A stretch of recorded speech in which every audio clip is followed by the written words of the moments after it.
नमस्कार दोस्तों, देव auto and electronics में आपका बहुत बहुत स्वागत है।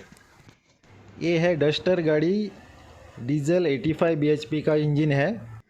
1,33,000 चल चुकी है। 9 साल पुरानी है गाड़ी। इसका प्रॉब्लम ये है कि इसका क्लच का पैडल बेकार हो चुका है, एकदम फ्री हो चुका है।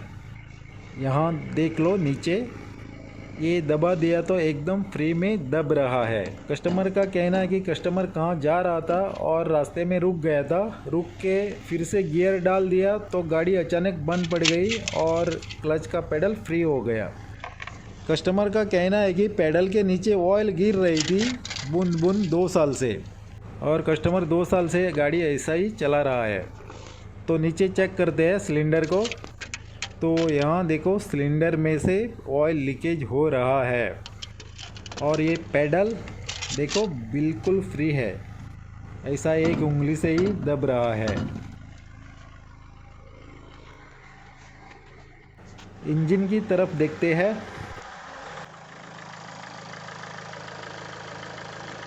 यहाँ है क्लच मास्टर।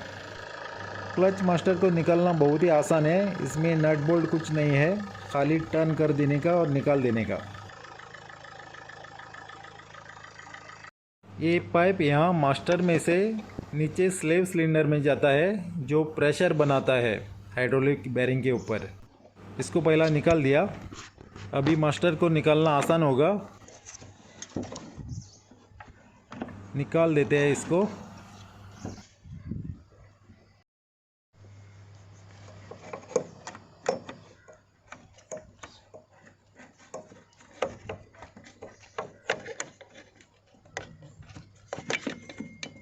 ये यहाँ निकल आया।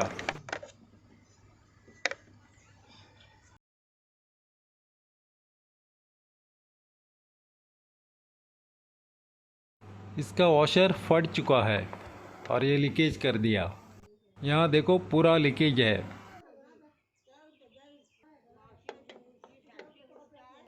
ब्रेक ऑयल चेक करते हैं,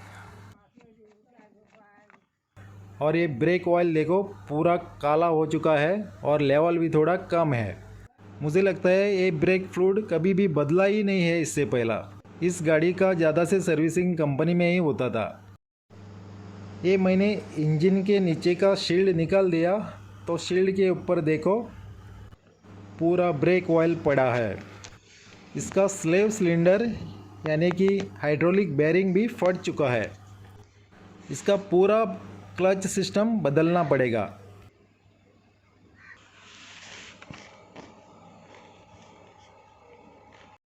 कस्टमर ने ये मास्टर सिलेंडर मुझे लाके दे दिया। इसके लेबल के ऊपर देखो, ये डीलर लोग इसका प्राइस निकाल देते हैं। पुराना इसी में ही है, सैंपल के लिए कस्टमर लेके गया था, और ये है नया। इसको डाल के पहला देखते हैं। इसको लगाना कोई मुश्किल काम नहीं है, ये आसानी से लग जाता है क्योंकि इसमें कोई नट बोल्ट नहीं है, खाली टर्न कर देने का लॉक हो जाता है। इसको लगा दिया। अभी डाल देते हैं इसमें ब्रेक ऑयल। DOT 4 है।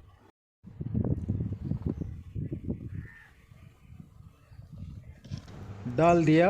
अब नीचे देखते हैं ऑयल गिरती है क्या।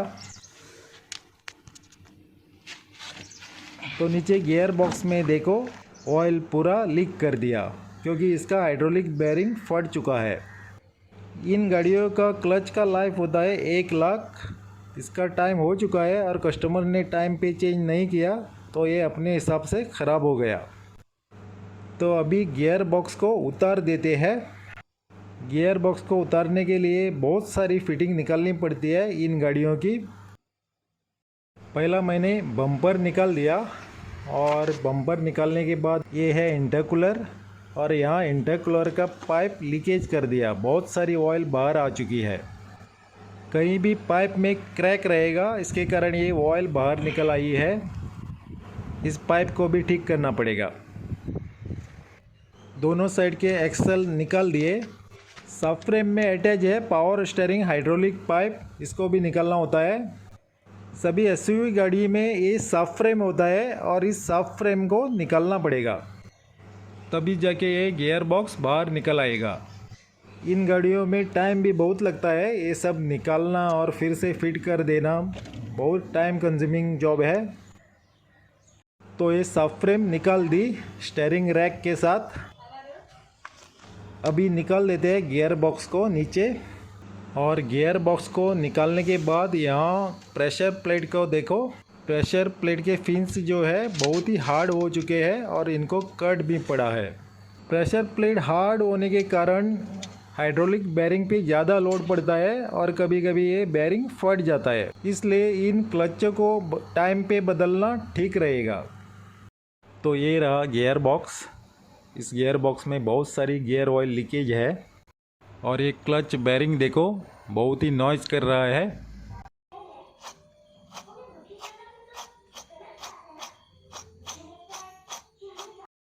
इस गियर बॉक्स में बहुत सारी ऑयल लीकेज कर रहा है। इसकी जो बॉन्ड गास्केट है पूरी निकल चुकी है और गियर ऑयल लीकेज कर रहा है। इसके लिए मुझे गियर बॉक्स अभी ओपन करना पड़ेगा। गियर बॉक्स में ऐसा कोई प्रॉब्लम नहीं है, खाली री गास्केटिंग करने के लिए मुझे ये खोलना पड़ेगा, क्योंकि कस्टमर को कोई ऑयल बिल लीकेज नहीं चाहिए। तो काम हम इसका एकदम परफेक्ट कर देते हैं। इसका ऊपर का कवर निकाल दिया। ये रिवर्स और फिफ्थ गियर को निकालना पड़ेगा, उसके बाद ये बेल हाउसिंग जो है निकल आएगा। तो इस गियर बॉक्स को खोल दिया और आप यहाँ देख सकते हैं इसमें बिल्कुल ही बॉन्ड नहीं है। कंपनी एकदम हल्का बॉन्ड लगा देती है और ये बॉन्ड कई सालों बाद निकल जाता है और ऑयल लीकेज करने लगती है। अंदर ऑयल स्लज बहुत है, लगता है इसका ऑयल कभी बदला ही नहीं है कंपनी ने। ये ऑयल स्लज सिंक्रोनाइज़र को ख़राब कर देता है और गियर्स बाद में अटकने लगते हैं। इस बेल हाउसिंग में देखो बहुत सारा ऑयल स्लज है, इसको क्लीन करना होगा अच्छी तरह। इसको पहला क्लीन कर देते हैं। ये मैग्नेट है जो धातु के पार्टिकल को खींच के रखता है, इसको अभी अच्छी तरह साफ़ कर दिया। ये था इस जगह पे। इस हाउसिंग में बिल्कुल ही बॉन्ड नहीं है, इसको अच्छी तरह क्लीन करते हैं और रीबॉन्डिंग कर देते हैं। इसके अंदर जो ऑयल स्लज थी सब निकाल दिया और एकदम क्लीन कर दिया और हाउसिंग को बॉन्ड लगा दिया। अब कर देते हैं इसकी फिटिंग। ये रहा पुराना क्लच, लुक कंपनी का है। क्लच प्लेट उतनी ख़राब नहीं है, ये क्लच प्लेट और भी 20,000 चलती थी, लेकिन इसका हाइड्रोलिक बेरिंग ख़राब होने के कारण पूरा क्लच सेट ही हमको बदलना पड़ता है। अगर चलाने वाला ड्राइवर अच्छा है तो क्लच प्लेट लाइफ बहुत ज़्यादा देती है, लेकिन हाइड्रोलिक जो बेरिंग है वो ख़राब हो जाते हैं। इस प्रेशर प्लेट के जो फिन्स है वो बहुत ही हार्ड हो चुके हैं। ये भी लुक कंपनी का ही है। और ये रहा नया क्लच, बिल्कुल ओरिजिनल ही मिला लुक कंपनी का। प्रेशर प्लेट और क्लच प्लेट दोनों को बदल देते हैं। ये टूल क्लच प्लेट को सेंटरिंग करने के लिए दिया है। और ये रहा हाइड्रोलिक बेरिंग यानी कि स्लेव सिलेंडर, ये भी लुक कंपनी का ही है। सब पार्ट्स हम ओरिजिनली डालेंगे। ये पुराना बेरिंग है जो ख़राब हुआ था, ये भी लुक कंपनी का ही था। इधर इस जगह ये पूरा लीक कर दिया। इसको रखते हैं साइड और लगा देते हैं बेरिंग को।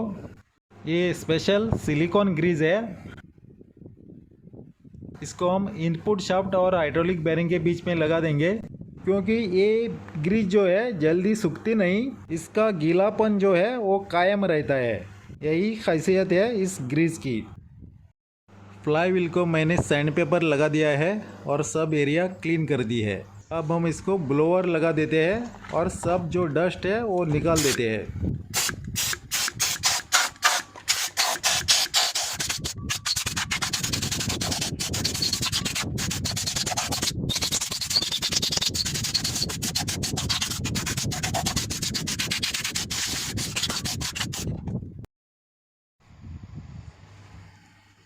क्लच और प्रेशर प्लेट को लगा दिया और इसके बोल्टों को भी बराबर टॉर्क देके टाइट भी किया। सब 6 बोल्ट है, सभी को बराबर टाइट किया।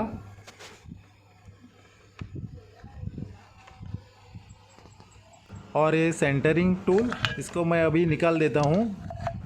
ये टूल ऐसा फ्री आना जाना चाहिए अंदर, तो हमारा क्लच प्लेट बराबर सेंटरिंग हुआ। और ये हाइड्रोलिक बेरिंग लगा दिया और इसके बीच में सिलिकॉन ग्रीस भी भर दी। और ये हाउसिंग देखो, इसको बराबर रीगास्केटिंग किया। अभी लीकेज बिकेज कुछ नहीं होगी। तो चढ़ा देते हैं गियर बॉक्स को इंजन के ऊपर।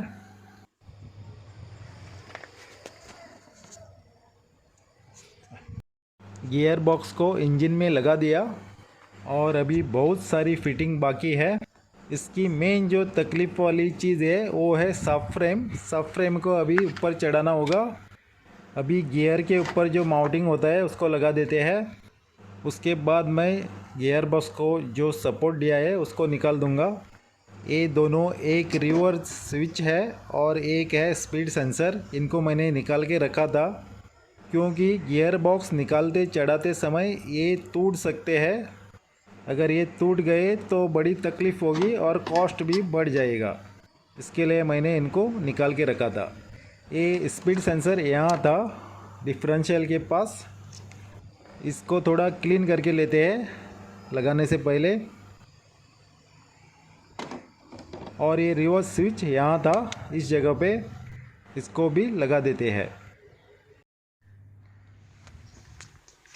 इसकी सब फ्रेम भी चढ़ा दी और दोनों साइड के एक्सल भी लगा दिए। पावर स्टीयरिंग ऑयल को अभी यहाँ टॉप अप कर देंगे।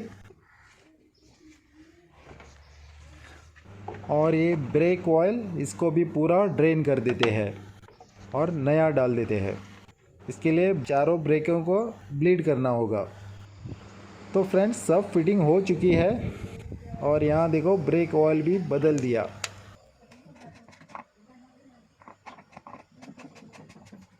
गाड़ी की सब सर्विसिंग भी हो गई। Engine oil, oil filter, gear oil, इन सब को बदल दिया। अब टाइम है टेस्ट ड्राइव लेने का। अब मैं गाड़ी के अंदर गाड़ी स्टार्ट करके गियर शिफ्टिंग कैसे होती है दिखाता हूँ।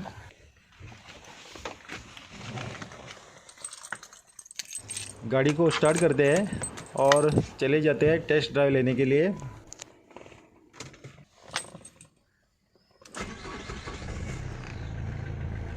स्टीयरिंग एकदम फ्री है। इन गाड़ियों का क्लच का काम करने के बाद थोड़े गियर्स शिफ्टिंग हार्ड में रह सकता है, लेकिन थोड़ा समय चलाने के बाद ये गियर्स एकदम सॉफ्ट हो जाते हैं। हमारी केस में देखो गियर शिफ्टिंग अभी एकदम बराबर है। अभी गाड़ी लेके ओनर के घर जाते हैं और ओनर को बोलते हैं ट्रायल लेने को।